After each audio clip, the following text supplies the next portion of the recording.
Nakhchi World представляет.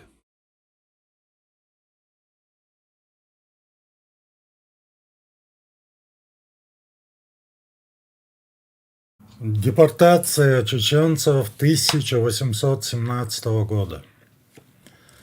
По историческим данным, зафиксированным в XIX веке, первые чеченские поселенцы на землях, позже получивших название Кумыкской плоскости, застали безлюдный край.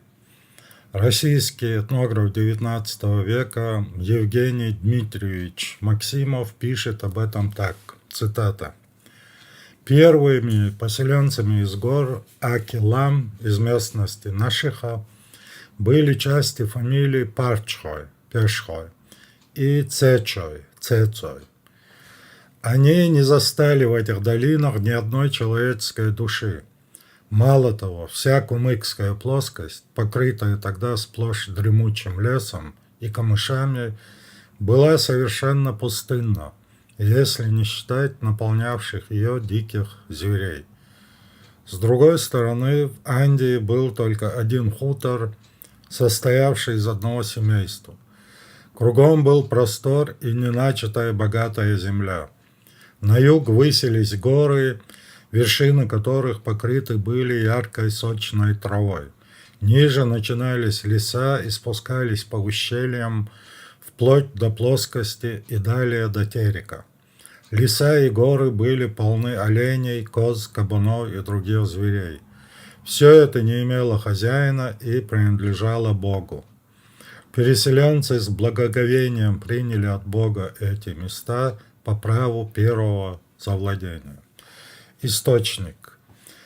Евгений Дмитриевич Максимов, «Чеченцы». Терский сборник, Владикавказ, 1893 год, выпуск 3, книга 2, страницы 24 и 39-40. Каким образом на этих землях оказались кумыки и как появилось название Кумыкская плоскость? На эти вопросы отвечает выдающийся кавказовед Адольф Петрович Берже, отметив, что для решения внутренних разногласий, связанных с землепользованием и другими вопросами, качкалыковским чеченцам понадобился независимый третейский судья. Берже пишет, что чеченцы с этой проблемой обратились к Шамхалу Тарковскому, и тот прислал им князя, которого звали то ли Султан Мотти, то ли Алибек. Чеченцы поручились Шамхалу за безопасность приглашенного князя и обязались взять его на продовольственное содержание. Источник. Адольф Петрович Берже, «Чечня и чеченцы», Тифлис, 1859 год, страница 104. От себя добавим одно важное обстоятельство. Как чеченцы, так и другие народы Северного Кавказа знали, что тарковские шамхалы возводили свой род к потомкам дяди пророка Мухаммада, Аббаса. Полное имя Абуль-Фадль аль-Аббас ибн Абд аль-Муталиб аль-Хашими, жившего в Шаме, Сирии. Отсюда и титул этих владельцев Шамхал или Шамихан, сирийский князь. По этой причине авторитет Шамхала Тарковского среди кавказских мусульман был чрезвычайно высок. Однако, наперекор мнению некоторых современных кумыкских историков, авторитет этот для чеченцев был чисто духовным и не был обеспечен никакими мерами социального принуждения. Сам факт, что чеченцы обещали Шамхалу Тарковскому обеспечивать безопасность присланному им человеку, свидетельствует о том, что не чеченцы зависели от князя, а князь от них. Сказанное ярко иллюстрирует последовавшее вслед за прибытием князя событие, описываемое Берже так, цитата. В это время чеченцы не имели никакого понятия о деревянной посуде. Они отрубили часть дупла и к одному из отверстий ее приставили дно. Это, говорят, послужило прообразом меры общеупотребительной почти у всех туземцев и известной под названием сабы. Кумыкский князь, то есть присланный от Шиами хана наместником, недовольствуясь получаемой им платой, заменил назначенную чеченцами меру другой, несколько большей. Один чеченец, заметив подлог и видя разницу в величине сабы, швырнул ее у него же на дворе и разбил вдребезги. Испугавшись такого явного негодования, кумыкский князь бежал своими приближенными, опасаясь народного волнения и новых оскорблений. Но представители тех фамилий, которые должны были отвечать перед Шиами ханом за неприкосновенность особы присланного им князя, бросились за ним в погоню и настигли его в том месте, где теперь лежит Хасавюрт. Они уговорили его вернуться в Аксай и остаться у них правителем. Источник. Берже, указанное сочинение, страницы 104-105. Это описание показывает, насколько мизерными были у кумыкского князя властные полномочия над чеченцами. Что бы князь сделал, если бы его мошеннические действия с хлебом вызвали негодование не одного чеченца, а, скажем, 5 или 10, не говоря уже о всем обществе чеченцев-качкалыковцев? Тогда чеченцы едва ли смогли бы вообще нагнать перепуганного князя и его свиту. Однако смешного в этой ситуации очень мало, потому что Берже дальше отмечает, цитата: «Таким образом, кумыки появились в первый раз во владениях чеченцев. Им дозволено было пользоваться землями только по ту сторону Аксая, и чеченцы взяли с них обещание никогда не переправляться через эту реку.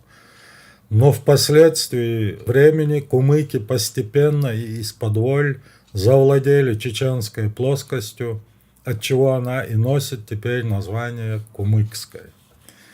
Берже, указанное сочинение, страница 105. Подведем предварительные итоги. Судя по историческим свидетельствам, во время своего переселения на территорию, которая позже получила название Кумыкской плоскости, чеченцы там не застали ни одного человека. Край был безлюдным, но изобильным, и чеченцы начали расселяться по этой местности. Вскоре поземельные споры и другие бытовые конфликты при отсутствии института их объективного разрешения заставили чеченцев, качкалыковцев искать независимого арбитра на стороне, отклонив попытки некоторых чеченских семейств возложить эти функции на себя из-за опасений потерять равенство в своем обществе, как поясняет Берже. Было решено просить о присылке такого арбитра у Шамхала Тарковского, который, считаясь потомком дяди пророка, пользовался у мусульман высоким авторитетом. Разбираясь во взаимоотношениях чеченцев и кумыков, участник Кавказской войны и позже ставропольский губернатор Георгий Константинович Властов отмечает со слов чеченцев, что они призвали кумыкских князей из шамхальского владения, цитата, «с тем, чтобы они были у нас судьями и служили переводчиками при сношениях с русскими, жившими на Тереке». Конец цитаты. Что касается «ясака», в кавычках, который якобы выплачивался этим князьям, то, по словам чеченцев, это была такая же плата, цитата, «как даем и теперь своим кадиям и муллам». Источник. Властов. Война в Большой Чечне. Санкт-Петербург, 1856 год, страница 15. Таким образом, князья были для чеченцев платными третейскими судьями и переводчиками при контактах с русскими, и не более того. Прибытие к качкалыковским чеченцам одной из таких судей-арбитров стало прологом постепенного проникновения на эти чеченские земли кумыков, что, по словам Бирже, со временем привело к тому, что эта территория стала называться Кумыкской плоскостью. Примечательно, что южные кумыки своих северных соплеменников, как раз тех, что обитают на Кумыкской плоскости, еще в XIX веке по сложившейся традиции именовали чеченцами. Сведения об этом мы обнаруживаем у этнографа, лингвиста и кавказоведа Петра Карловича Услара, который отмечает, что южные кумыки своих северных сородичей именовали Мичехич. А факт этот примечателен тем, что кумыки и чеченцев называют точно так же – Мичекиш, Мичехичлан. И это еще одно подтверждение того, что ранее Кумыкскую плоскость населяли чеченцы, чье наименование сохранилось за переселенными на их земли новым населением. Смотри об этом. Услар, этнография Кавказа, языкознание, часть 4, лакский язык, Тифлис, 1890 год, страница 24. Впрочем, кумыкские князья и позже не чувствовали себя хозяевами Кумыкской плоскости, в кавычках. Как пишет российский военный историк XIX века Василий Александрович Потто, цитата, «Ермолов застал кумыков в таком стесненном положении от этих выходцев, то есть чеченцев, что бедные кумыки даже на своей земле не могли считать себя безопасными, иначе как поддерживая связи и входя в родство с качкалыковскими чеченцами. Ни один из князей кумыкских, по словам Ермолова, не смел выезжать, не будучи сопровождаем чеченцев. Источник. Потто. Кавказская война в отдельных очерках, эпизодах, легендах и биографиях. Том 2. Санкт-Петербург. 1887 год. Страница 176. Российский адмирал XIX века Лазарь Маркович Серебряков также подтверждает эти слова. Цитата. «Чеченцы были самые беспокойные из всех соседей. Не только в наших границах по Тереку и по военно-грузинской дороге производили свои хищничества, но распространяли их между соседними кавказскими племенами, особливо между кумыками, так что кумыкские князья в собственных своих владениях уже не осмеливались ездить без чеченского проводника». Источник. Мысли о делах наших на Кавказе. 1845 год. Цитируется по журналу «Звезда», 1996 год, номер 12. Кумыкских князей, очевидно, тяготила такая зависимость от чеченцев. Им хотелось чувствовать себя полновластными хозяевами на вновь приобретенных землях. Но в присутствии чеченского населения это было невозможно. И кумыкские князья нашли выход. Они стали засыпать российскую колониальную администрацию на Кавказе жалобами и доносами на чеченцев. В результате этих жалоб и доносов российские войска в 1817 году провели на Кумыкской плоскости в отношении чеченцев военную акцию, которую ныне назвали бы этнической чисткой.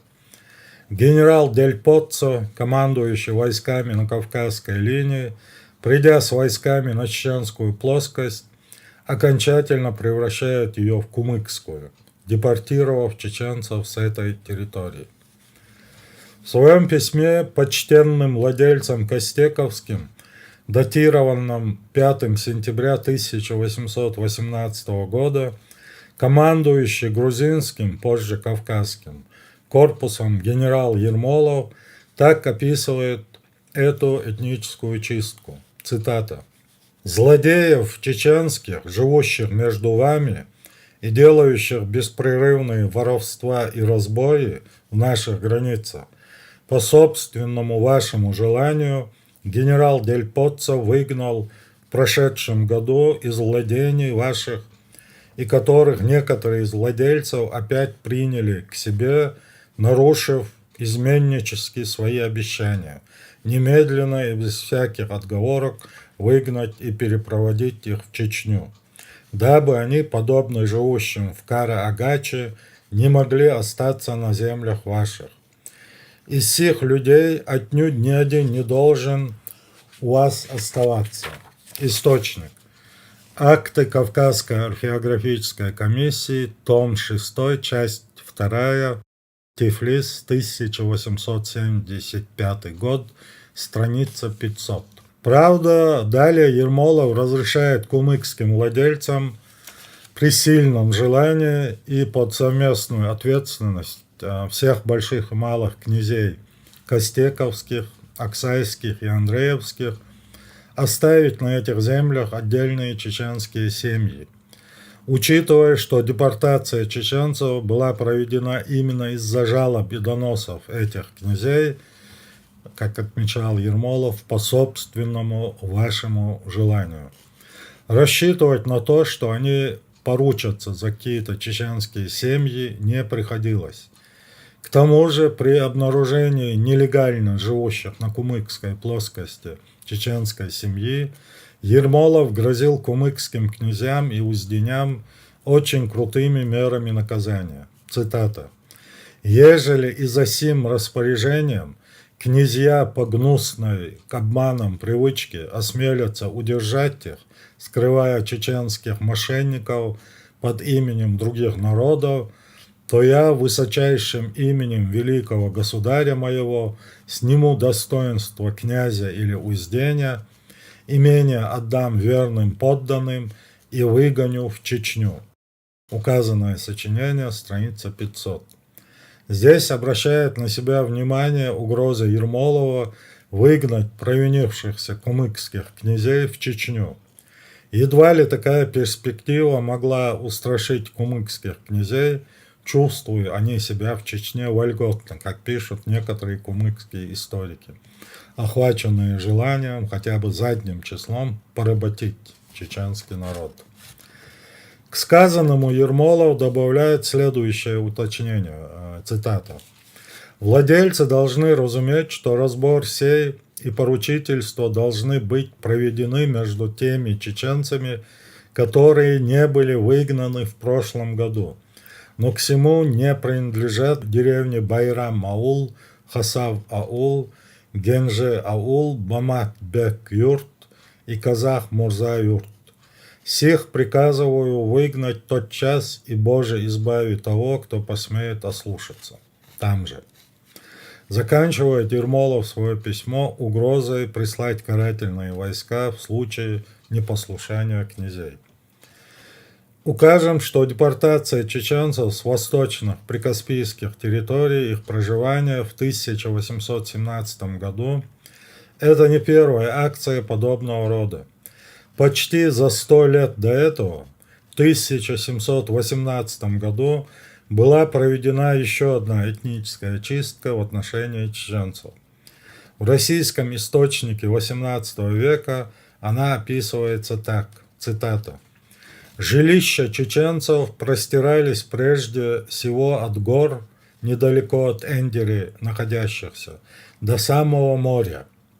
Но понеже они в прежние времена гребенским и донским казакам отгнанием их лошадей и скота много вреда причиняли, то в 1718 году командированы были на них несколько тысяч человек донских казаков, которые всю их землю опустошили и многих порубили». Источник. Историческое описание российской коммерции при всех портах и границах от древних времен до ныне настоящего и всех преимущественных узаконений по оной государя-императора Петра Великого и ныне благополучно царствующей государине императрицы Екатерины Великой, сочиненное Михаилом Чулковым, том 2, книга 2, отпечатано в Москве в университетской типографии У. Новикова 1785 года.